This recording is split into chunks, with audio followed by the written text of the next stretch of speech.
right, the finalists for the Naismith Memorial Hall of Fame in beautiful Springfield, Massachusetts were named today. Among the names out there, Yao Ming, Allen Iverson, and the man returning to the Rich Eisen show once again, Shaquille O'Neal. How are you, Shaq? I'm doing good. What's up, brother? Congratulations on the first year eligibility. Your name's out there. Congratulations on that. I don't know what that means. Can you define that for me, please, sir? Yes. Basically, what it's going to be now will be called the Big Hall of Fame, or your Hall of Fame Alicious. I mean, however you come up with the nicknames yourself. So I don't know what you could call yourself. You know, with the Hall of Fame. Yeah, but what does that mean? I don't really know. Like, you know, a lot of people been hitting me, congratulations, but I don't really know what that means. I don't. Well, here's what it means, Shaq, is that you are officially named a finalist, and if nobody votes you in, they're out of their minds, which is why people are congratulating you, because you're going to be a Hall of Famer. That's what that means. Well, you know, I'm a humble guy, so I hope I get voted in. You know what I mean? I hear you. Congratulations, and anyway, so people are hitting you up? A lot of people hitting you up? Yeah, they're saying congratulations. I thought I had to wait 5 years or something. I don't know. I think they changed the rules. They changed the rules to move it up to 4 years. So you're in. That's awesome. Yeah, there you go. Oh, okay. So the big podcast with Shaq, with Shaquille O'Neal, I was on that yesterday, Shaq. I had a very fun chat with you because you wanted to talk. You and your producer wanted to talk about the wager that you and I had together on this show about the Dallas Cowboys making the playoffs. And where does your mind stand on this subject right now, Shaq, about coming on the show? Well, I've been knowing you a long time. I consider you a good friend, so my word is my bond. I made a bet boastfully saying that I believe that the Cowboys would definitely make the playoffs, and if they didn't, I will come on your show in a Dallas cowgirl cheerleader and do a 10-second cheer. And I think you said you would do it with me. I did. So I think last week the Cowboys got knocked out, and so we got to call Jerry Jones or call somebody from Dallas and get some Dallas Cowboy cheerleader outfits.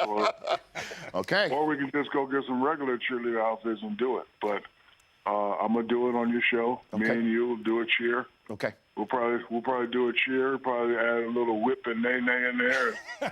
You know. Okay. I'm gonna probably keep mine to a 36 double D. I'm gonna probably put some cushion back there, so it'll give me that scrumptious look. Okay. And then I'm gonna just do a cheer. Okay. I'm a man of my word, buddy. So we need to figure out a date for this thing, and then give us each, I guess, a week to stop carbo loading. Just try and get down to fighter's weight. Can we do that? Deal. Okay. Yep. I got it. All right, Shaq. I appreciate that. We'll find out that date. What do you think? If RG3 becomes available, would you want him on the Dallas Cowboys, Shaquille? Yeah, I just think somehow we need to get our swag back. We lost a lot of games that we shouldn't have lost, and the stuff about Romo not being there. As a player, I've never used that as an excuse. One man down, one man step up has always been the mentality of great players. There's a lot of situations in NBA, NFL, in all sports when one of the main guys was down and then an unexpected guy just had an unbelievable game. All it takes is just one or two games. I'm not saying one guy can do what Tony Romo does, but if you can get one different guy to step up every game, I think that would have, at least got us into the playoffs. It's been a bad season, especially in that division, all year for all teams. I don't really know what's going on. I don't think I've seen it like this in a while. Yeah. Carolina's playing out of their mind. Tom Brady's playing out of his mind, but still, I've been a Cowboy fan since Moose Johnson, since Neon Deion, since Terrell Owens, all those guys, and I will remain the Cowboy fan. Every now and then you have highs and you have lows. So I'm not going to switch teams now, but I just felt that we let about 2 or 3 games slip away, and I expect Jerry Jones to make some changes because this is not what he spent all the money for in the new stadium and all this stuff. And fans are unhappy. I'm unhappy. I'm sure he's unhappy. So I'm sure there's going to be some changes, but. We definitely need a backup plan next year if Romo goes down. And RG3 will be a hell of a backup plan or starter. So if he becomes available, I wouldn't mind Dallas picking him up. For Shaquille O'Neal, the big podcast with Shaq on Podcast One, joining me here. Let's talk about the New York Giant who calls you uncle. You've known Odell forever, since birth. What do you think went down with him this past week, Shaq? Well, I've been knowing him all his life. He's not a troubled kid. He's not a troublemaker. But by any means, he's not soft. So, I guess the guy got under his skin. And, it's a lot of stuff that we didn't see, like the spitting and the trash talking and the disrespecting. I'm a true believer that sometimes you got to touch people up to let them know you're not soft. The play was dangerous, him launching his helmet, but football is a dangerous, violent sport. But I think he showed the world yesterday that he's not soft. And, it's my understanding some derogatory comments were made about his hair and, about his, just a lot of disrespectful stuff with bats on the sideline and people talking about ending people's career. Maybe he got under his skin, maybe he didn't. But, again, I'm a true believer. Sometimes you got to touch people up. A lot of times in the NBA when they was doing the hacker shack and all that stuff, and I feel they were trying to hurt me. Did I take bowls and try to hit them right in the middle of their chest and sometimes hit them in their chin? Yes, I did, because every now and then you have to touch people up in the nature of the game to let them know, hey, I'm not soft. You're hard. I'm harder. I'm coming at you just like you're coming at me. So, he's a nice kid, disrespectful kid. I'm sure he'll take his suspension. He probably won't appeal, but I know it was a lot of stuff that went on to make him become enraged like that.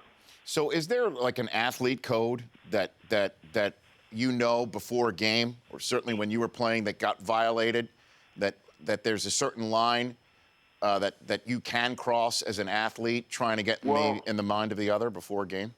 Well, the unwritten rule is mothers and children's family have to stay out of it. You can't talk about a person's mother or their kids. Anything else goes. Wife goes, girlfriend goes, what you did, how you're playing, the money you make, you're not as good as me, you're a bum. All that goes. But, it's supposed to be an unwritten rule. Can't talk about people's mothers. Can't talk about people's children. So, I've heard guys in the NBA, I don't want to say the name, but my favorite trash talker was Gary Payton. Gary Payton would say anything to get under your skin. Karl Malone was also like that. Is that right? And I was like that every now and then. And, a lot of times it's just to get under the opponent's skin. It's not to be taken seriously, but every now and then you get a guy who genuinely doesn't like you and will do whatever it takes to get you out your game. Charles Barkley said on this show and others recently that the NBA is a softer league, and that may be why the Warriors are. You would agree with that? Oh, yes, it is. It is so soft. I'm sitting here watching these highlights of these guards coming through the lane, and I'll be the first to say, like, this guy's getting to the lane too much. You got to touch him up. Like, I haven't seen anybody be put on their back in a while, and I learned that, and I learned that in elementary. And that's how I became a dominant big man, because I was bigger than all the other kids. My father made me play with the adults, and they used to straight beat me up. Because they were 6'4", 6'5". I'm age 13, 6'9". So every time I came to the hole, straight grab, straight foul, straight elbow through the chest. And, from 13 to 17 to 18, I became immune to that. And I think that's what helped me become a dominant player. But my favorite type of basketball to watch now is NBA TV old classic games. The crazy thing is I'll get into a mode and I'll sit and watch it like I don't know the outcome. The other day that they were showing Isaiah and the Bad Boys versus the Bulls. Them were some games right there. The guards could hand check and hold people out. You don't let guys dribble between their legs 10 times and pull up. That was basketball. This basketball now, it's like it is soft. I'm sure the younger generation don't want to hear that, but yes, it's definitely soft. The big guys are soft. The little guys get to do what they want. I've actually never seen this before. So you would agree with Charles's assessment that the '96 Bulls would tear the current Warriors apart? Of course, definitely. Huh? Definitely, because a lot of teams this is no disrespect to the Golden State that have a career, but a lot of times Steph is just playing offense. So whenever you got a guy that's playing offense, you got to make him play defense. And Jordan would have told Phil, you know what, Steve Kerr, you sit this one out today. I'm gonna take the 1. Scotty, you take the 2. We'll probably bring Harp in at the 3 and Rodman at the 4, and then we'll either go big with Cartwright at 5, or we'll stay semi-small and go Horace at 5. So yeah, definitely. So, I definitely believe that. So it ain't even no argument about that. So which current Warrior would be able to best hold his own in that game, do you think? In that game? Yeah. I'm sure Steph Curry would probably hit some shots, but it ain't gonna be no easy night because he would also have to play defense in that game. Somebody's gonna have to guard Mike. So I don't know. I don't know who you put on Mike. You can probably say, okay, Clay, you're our best defender. You guard Mike. But now somebody's going to have to guard Scotty.